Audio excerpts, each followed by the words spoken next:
À Beaujeu, une commune française de 2000 habitants située dans la région lyonnaise, les citoyens accueillent plutôt positivement le grand débat national lancé par Emmanuel Macron pour résoudre la crise des Gilets jaunes, mais ils ne sont pas tous certains d'y participer. Donner la parole aux citoyens, c'est très bien, mais est-ce qu'il y a une suite? Ça, j'en suis pas convaincu du tout. Et moi, je participerai pas, mais pourquoi ça ne serait pas une bonne chose? Je pense que si les gens ont quelque chose, au lieu d'aller casser, c'est aussi bien d'aller participer et puis de dire ce qu'on pense. Il s'est loupé au début, il essaye de se rattraper, mais il faut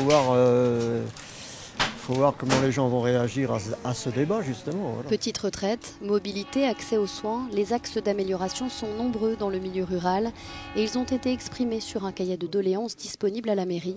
Emmanuel Macron a mis les maires au cœur du dispositif. Il leur demande d'être acteurs et facilitateurs du débat.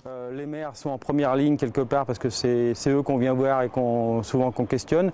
Je pense que c'est notre rôle de faciliter au moins les choses et sans intervenir parce qu'on n'est pas là non plus pour aiguillonner le mouvement et porter les revendications. On est là pour faciliter la remontée des propositions. Et le grand débat, vous en pensez quoi? Vous allez venir dans le grand débat? Vous allez participer si on fait quelque chose? Ici, c'est un théâtre de 300 places qui sera mis à la disposition des habitants s'ils souhaitent organiser un ou plusieurs débats. La grande inconnue est maintenant de savoir si les citoyens français des communes rurales vont massivement participer à ce grand débat national, saisir l'occasion qui leur est donnée par le président de la République de se faire entendre. Ils ont pour cela 2 mois puisque le 15 mars, la consultation s'achèvera. À Beaujeu, pour Euronews, Stéphanie Morbois.